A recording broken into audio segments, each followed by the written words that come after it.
I'd like to thank you for leaving crazy person out of the description. So I thought, I was trying to think, what is the most useful thing that I could, what could I say that could actually be helpful or useful to you in the future? And I thought I'd perhaps tell the story of how I sort of came to be here. How did some of these things happen? And maybe there's some lessons there, because I often find myself wondering, how did this happen? So when I was young, I didn't really know what I was going to do when I got older. People kept asking me, but then eventually I thought that the idea of inventing things would be really cool. And the reason I thought that was because I read a quote from Arthur C. Clarke, which said that a sufficiently advanced technology is indistinguishable from magic, and that's really true. If you go back, say, 300 years, the things that we take for granted today would be you'd be burned at the stake for. Being able to fly, that's crazy. Being able to see over long distances, being able to communicate, having effectively with the internet a group mind of sorts, and having access to all the world's information instantly from almost anywhere on the earth. This is stuff that really would be magic, or would be considered magic in times past. In fact, I think it actually goes beyond that, because there are many things that we take for granted today that weren't even imagined in times past. They weren't even in the realm of magic. So it actually goes beyond that. So I thought, well, if I can do some of those things, basically if I can advance technology, then that's like magic, and that would be really cool.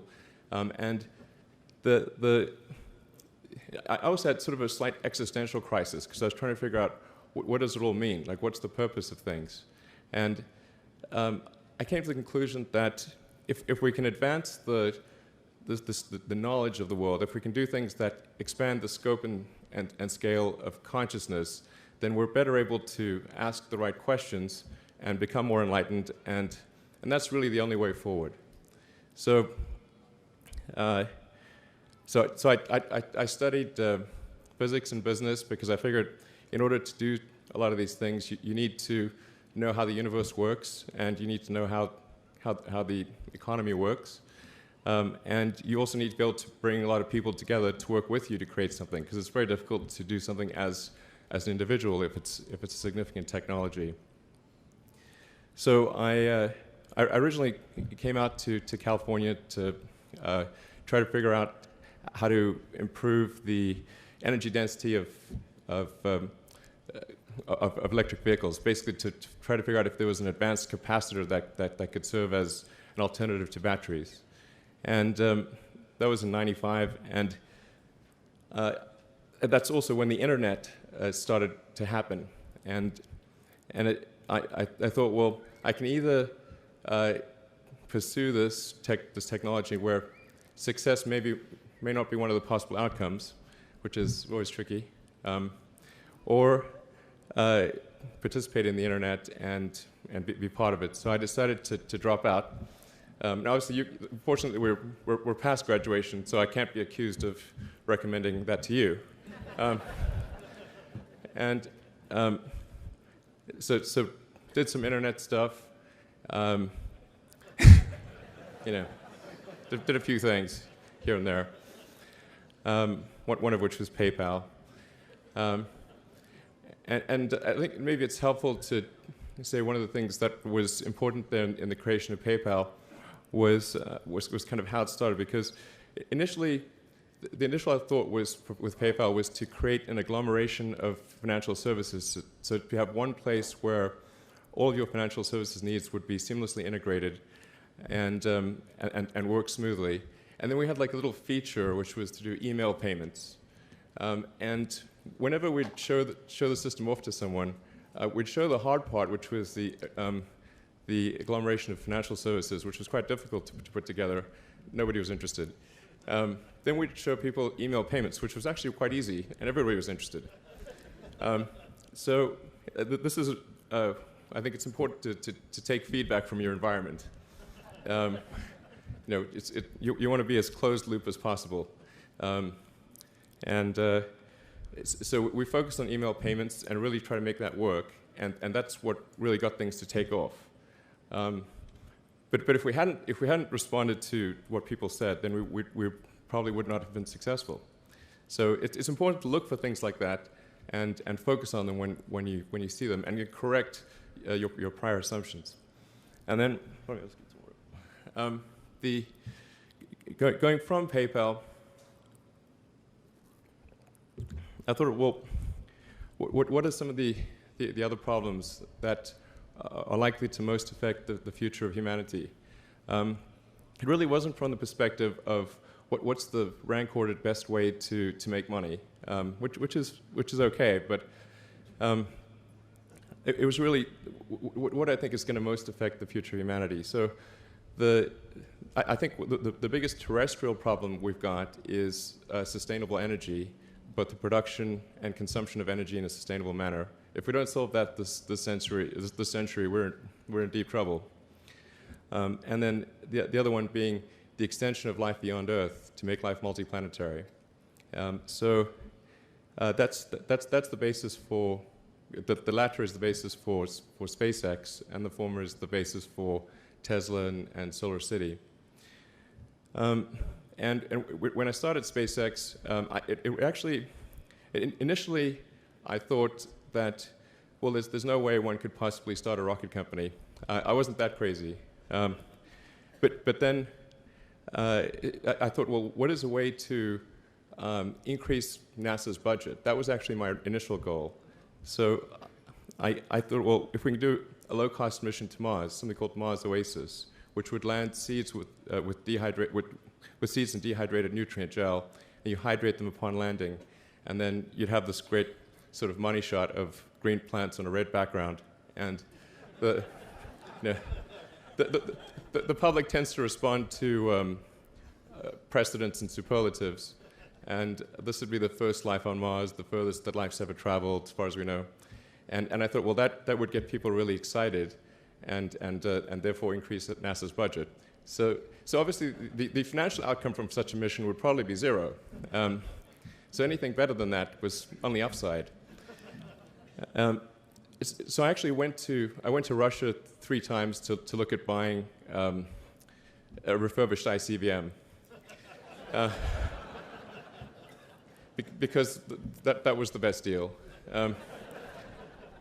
And I can tell you it was very weird going there in late 2001, 2002, going to the Russian rocket forces and saying, I'd like to buy 2 of your biggest rockets, but you can keep the nuke. That's a lot more. That was 10 years ago, I guess, so they thought I was crazy, but I did have money, so that was okay. And after making several trips to Russia, I came to the conclusion that actually my initial impression was wrong about because my initial thought was, well, that there's not enough will to explore and expand beyond Earth and have a Mars base and that kind of thing. But I came to the conclusion that was wrong. In fact, there's plenty of will, particularly in the United States, because the United States is a nation of explorers, of people who came here from other parts of the world. And I think the United States is really a distillation of the spirit of human exploration.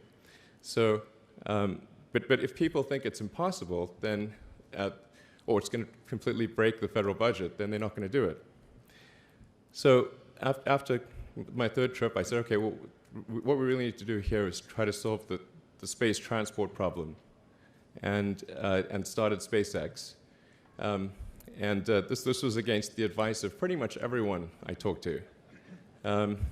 One friend made me sit down and watch a bunch of videos of rockets blowing up. Let me tell you, he wasn't far wrong. It was tough going there in the beginning because I'd never built anything physical. I mean, I'd built like little model rockets as a kid and that kind of thing, but I'd never had a company that built anything physical. So I had to kind of figure out how to do all these things and bring together the right team of people.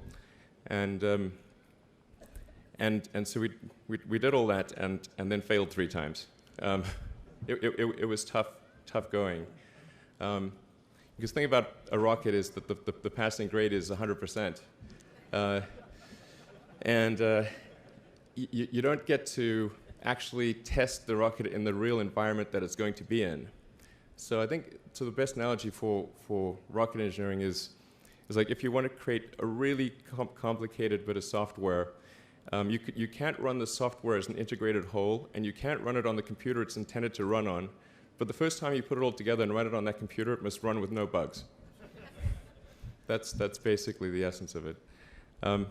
So we missed the mark there. The first launch, I was picking up bits of rocket near the launch site. It was a bit sad. But we learned with each successive flight, and we're able to, eventually with the 4th flight in 2008, reach orbit. And that was also with the last bit of money that we had. So thank goodness that happened. I think the saying is 4th time's the charm. So we got the Falcon 1 to orbit, and then began to scale that up to the Falcon 9, which is about an order of magnitude more thrust. It's around 1 million pounds of thrust. And we managed to get that to orbit, and then developed a Dragon spacecraft, which recently was able to dock and return to Earth from the space station. That was...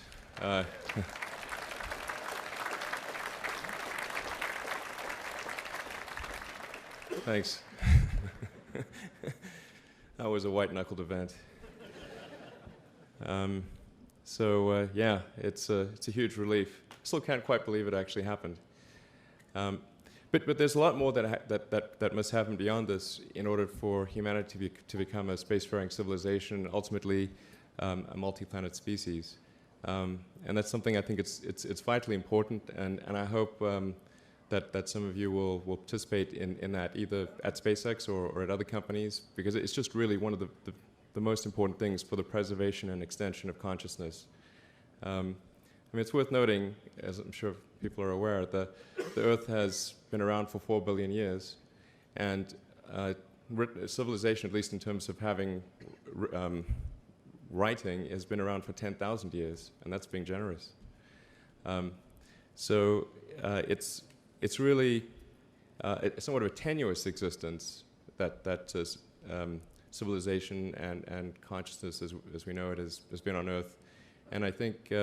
I'm actually fairly optimistic about the future of Earth, so I don't want to sort of people to have the wrong impression that I think we're all about to die. I think things will most likely be okay for a long time on Earth, but not for sure, but most likely. But even if it's sort of 99% likely, a 1% chance is still worth spending a fair bit of effort to ensure that we've backed up the biosphere, planetary redundancy, if you will, and so I think it's really quite important. And in order to do that, there's a breakthrough that needs to occur, which is to create a rapidly and completely reusable transport system to Mars, which is one of those things that's right on the borderline of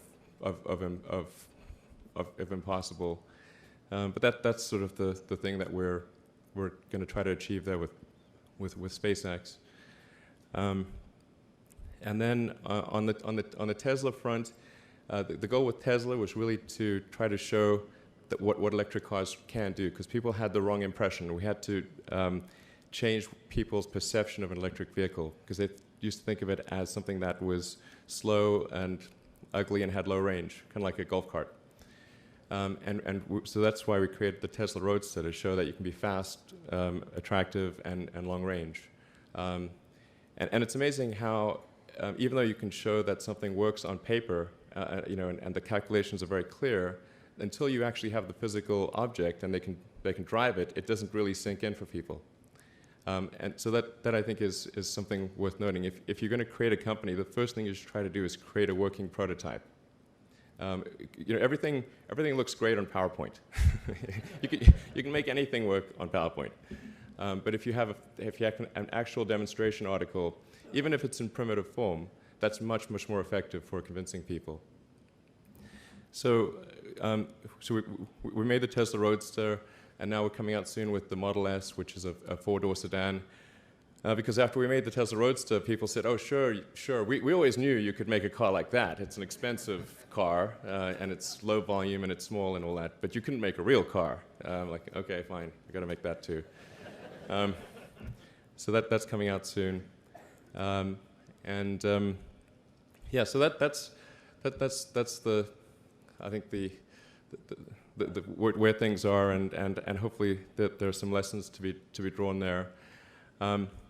But I think the overarching point I want to make is that you guys are the magicians of the 21st century. Don't let anything hold you back. Imagination is the limit, and go out there and create some magic. Thank you.